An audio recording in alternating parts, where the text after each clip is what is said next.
आपला मृत्यू आहे. काही जरी घडेल नाही घडेल हे सांगता येत नसेल तरी हे मात्र निश्चित सांगता येतं की इथं बसलेला प्रत्येक माणूस मरणार आहे. फक्त कालावधी अलीकडे पलीकडे असेल. कोणी 10 वर्ष जगेल, कोणी 10 दिवस जगेल, तर कोणी 50 वर्ष पण जगेल, पण मरणार हे मात्र निश्चित आहे.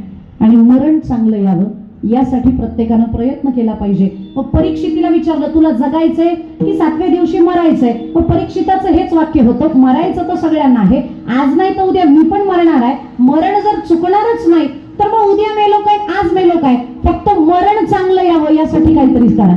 आणि मग शुकमुनीने सांगितलं तुला भागवत सांगतो, जे श्रवण जर व्यवस्थित तू केलंस तर 8व्या दिवशी तुला विमान घ्यायला येईल. विगतः मानः इति विमानः.